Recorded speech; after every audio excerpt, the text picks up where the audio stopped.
السلام علیکم ورحمۃ اللہ وبرکاتہ۔ ہم اس وقت الاقصی فلڈ یعنی الاقصی طوفان کے حوالے سے جو غزہ میں بربریت ہو رہی ہے، اس وقت ہم ان کی ایک تاریخی پس منظر کو دیکھتے ہوئے آ رہے تھے کہ کس طریقے سے یہ ایک ناجائز ریاست اسرائیل کے نام سے ایک دھبے کے طور پہ اس ارض فلسطین پہ قابض ہو گئی۔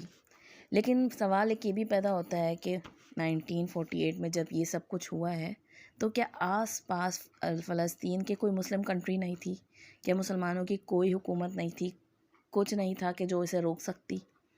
کہاں تھے وہ سب مسلمان اس وقت؟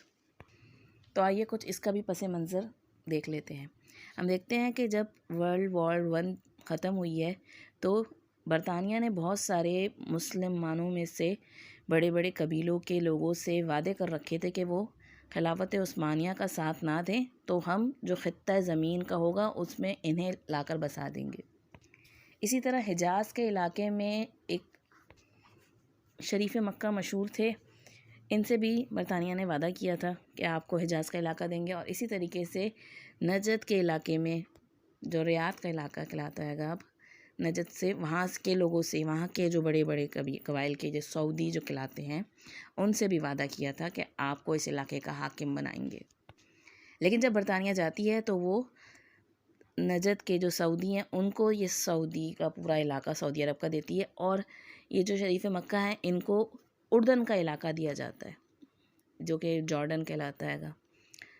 اس کے علاوہ مصر میں جن سے وعدے ہوئے تھے ان کو ایجپٹ کا اور صحرائے سینا کا علاقہ دیا گیا، اور پھر کچھ کو سیریا، لبنان اور عراق، یہ سب اس طریقے سے ٹکڑے ٹکڑے کر کے مسلمانوں کو بانٹ دیا گیا،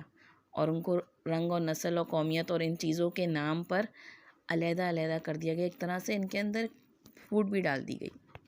ورنہ اگر آپ دیکھیں کہ یمن سے لے کر پورا فلسطین تک یہ سب پورا عرب علاقہ تھا، یہ سب عربوں کی ایک حکومت کے نظر ہوتا تو کتنی طاقت تھی اس میں، لیکن سب کو توڑ کے چھوڑا چھوڑا اور اپنی قومیت اور اپنے وطنیت کے ان چیزوں میں اس طرح پرو دیا گیا کہ اس سے آگے انسان کو کچھ نہ دکھے۔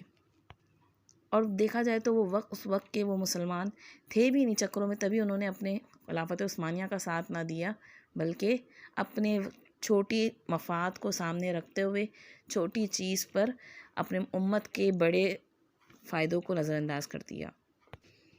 اب جب یہ 1948 میں اسرائیل کا وجود سامنے آتا ہے تو یہ آس پاس سے جو مصر کی سرحد لگتی ہے غزہ کے طور پہ، اور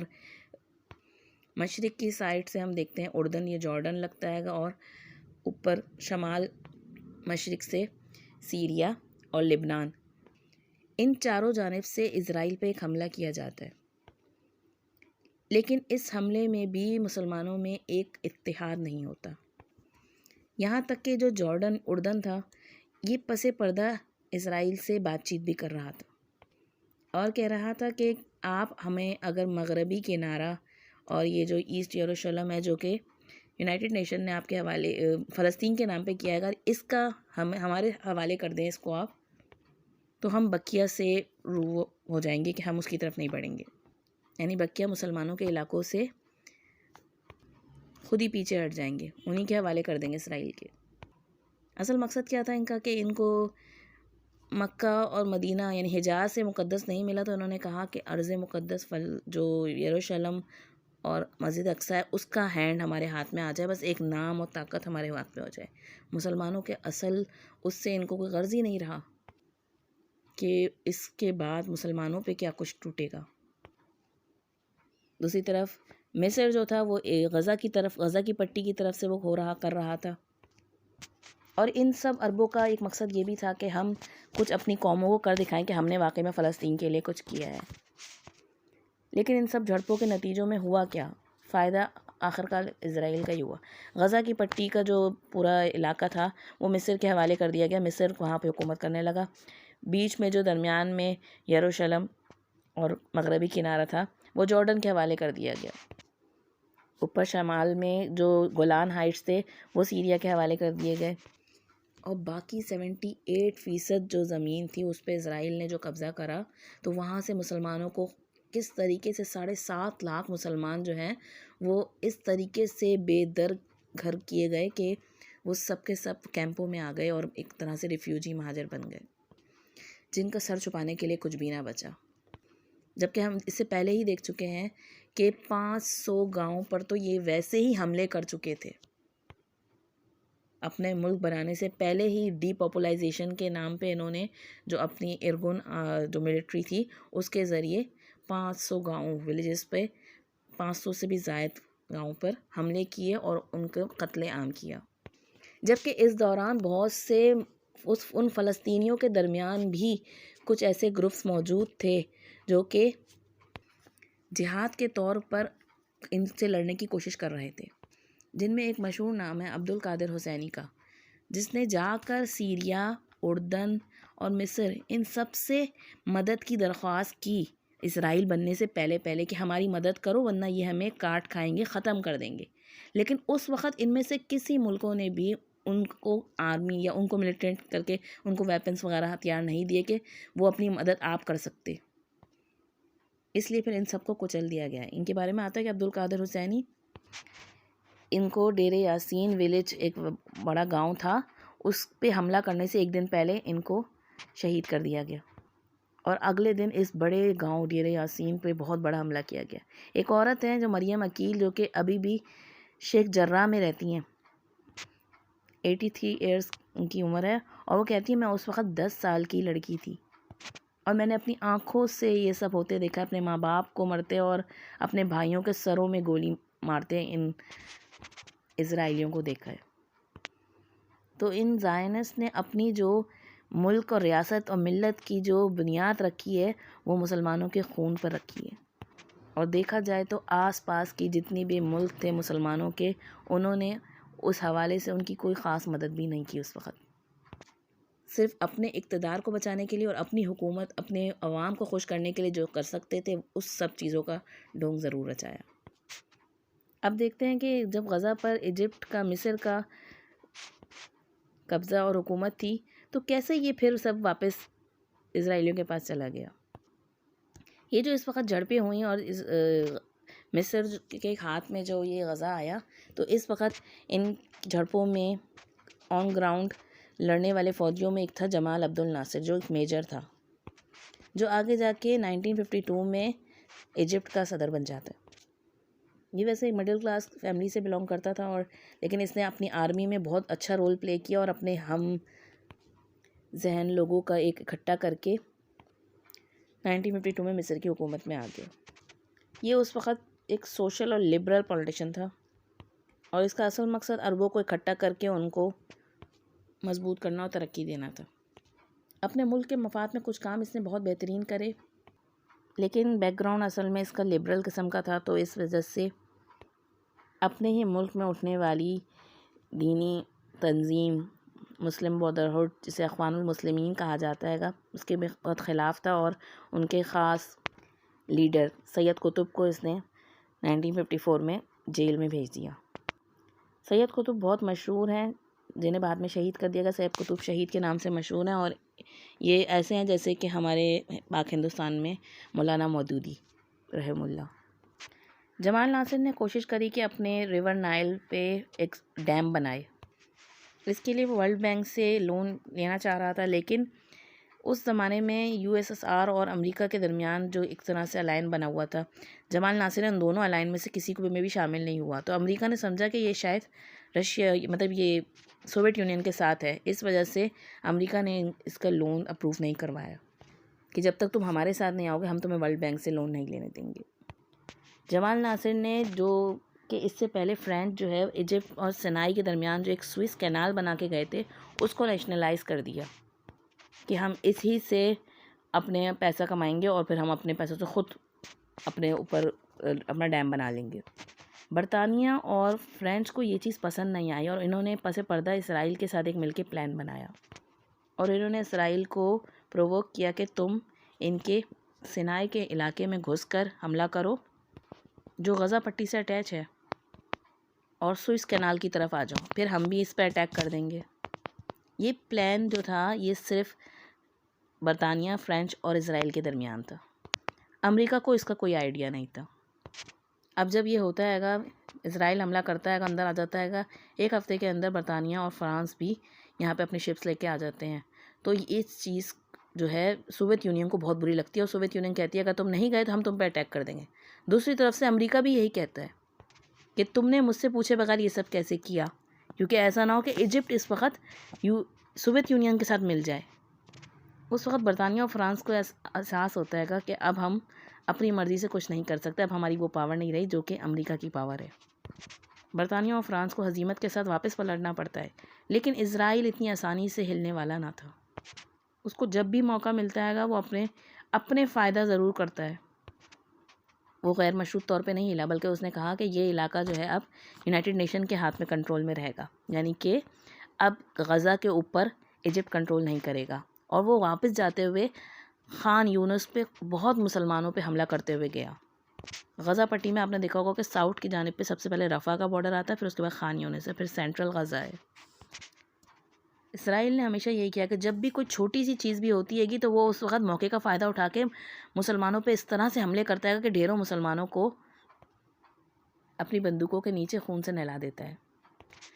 ان سب کے بعد جمال ناصر مشہور ہو گیا، اور جمال ناصر نے سوئس کینال پر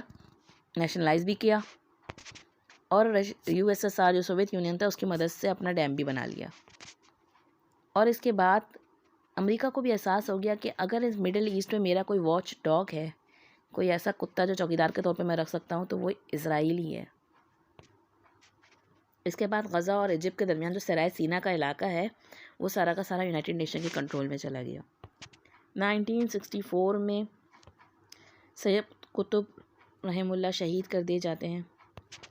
اور جب دین اور ایمان اور حق کی آواز بلند کرنے والوں کو اپنے ہی مسلمان گلا گھونٹ کر اس دنیا سے بھیج دیتے ہیں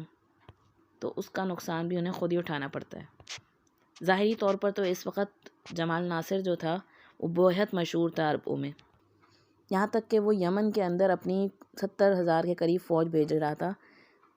چکا تھا، بلکہ وہاں اپنی حالات بہتر کرانے کے لیے اور سیٹل کرنے کے لیے. لیکن اسے اندازہ نہیں تھا کہ اسرائیل کی جو ارگن جو کہ اب موساد میں تبدیل ہو چکی تھی، وہ کس طریقے سے ان کے اوپر نظر رکھے ہوئے تھی اور ان کی کمزوریوں کے ساتھ مل کر کیا پلان کر رہی تھی. اسی دوران اسرائیل کا ایک عام شہری ایک پیس مشن کے طور پر اپنا ایک جہاز لے کر ایجپٹ کی طرف جاتا ہے گا، ایک ایڈونچر کے طور پر. اور جب وہ ایجپٹ میں داخل ہوتا ہے تو آخرکار ایجپٹ کی ملٹری ایئر فورس ہوتی ہے اسے پکڑتی ہے اور اس کو نیچے اتارتی ہے، اور پھر بعد میں چھوڑ بھی دیتی ہے. لیکن ان سب چیزوں سے اسرائیل نے دیکھا کہ اس جہاز کے اندر آنے کا بہت دیر تک مصریوں کو احساس تک نہیں ہوا، یعنی ان کے پاس اتنی ٹیکنالوجی اس وقت تھی نہیں کہ وہ احساس کر سکتے کہ کون ان کے اوپر آ رہا ہے. اور یہ چیز اسرائیل کو اپنے نیا پلان بنانے میں مدد دیتی ہے. 1967 میں اسرائیل ایئر ڈیفنس کے تھرو ایجپٹ پہ بہت بڑا حملہ کرتا ہے.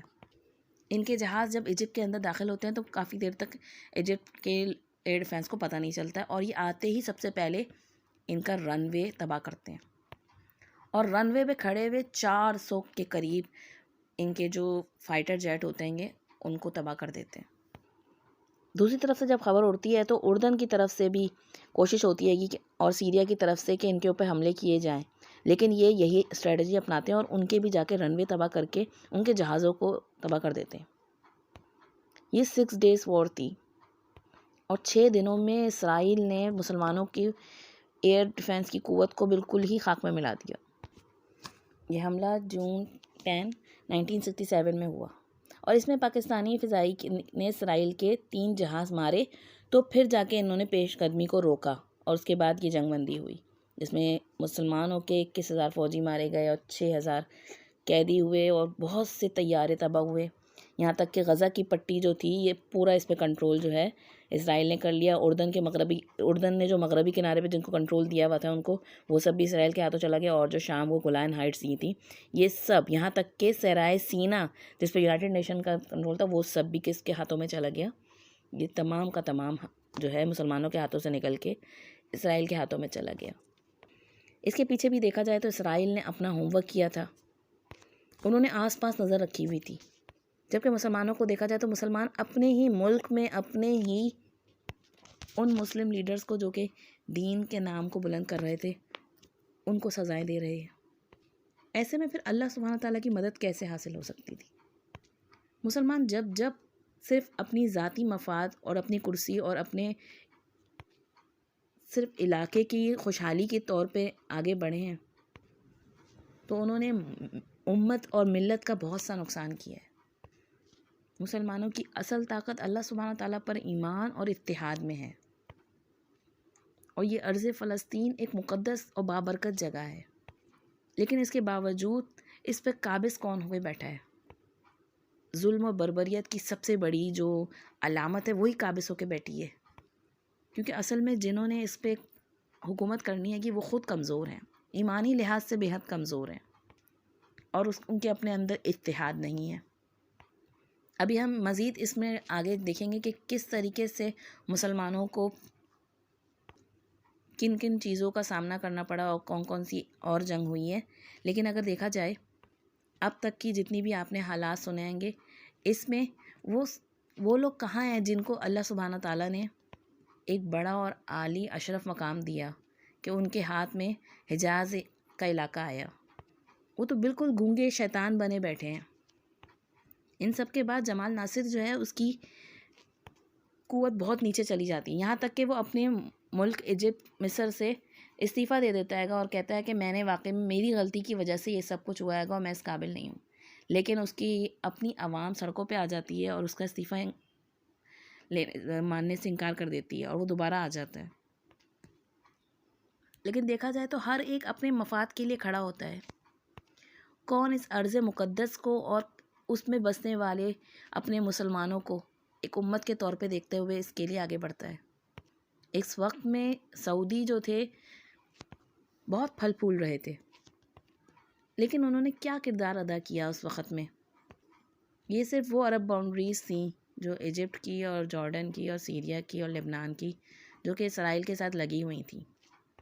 اور انہیں اس وقت اپنے کچھ مفاد نظر آتے تھے اور اس کے لیے لڑتی تھیں۔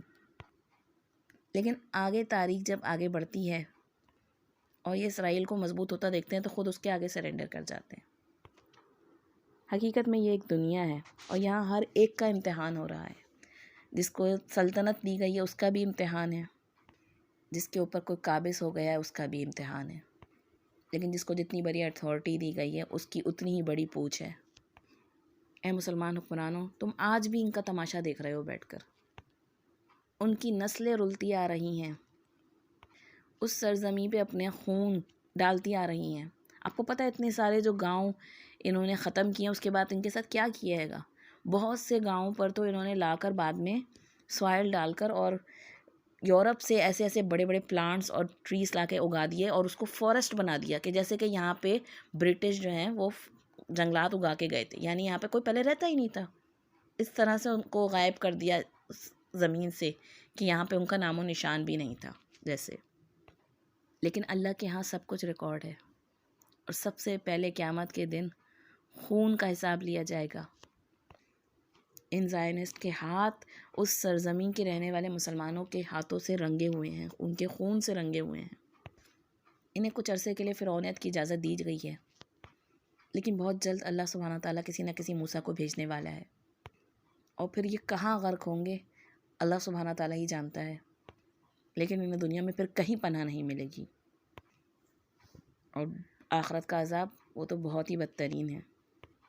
اور بہت ہی بڑا ہے جو ان کے حق میں لکھ دیا گیا ہے، سوائے ان کے جو توبہ کر لیں۔ اللہ سبحانہ تعالیٰ ایمان والوں کی نصرت فرمائے اور ہمیں سچا خالص ایمان عطا فرمائے، اور ہماری نسلوں میں سے وہ لوگ اٹھائے جو اس خطے کو آزاد کرائیں، اور اللہ سبحانہ تعالیٰ کا کلمہ بلند ہو، اس کا دین اور اس کا اسلام پوری سرزمین عالم پہ بلند ہو۔ آمین۔ السلام علیکم ورحمۃ اللہ۔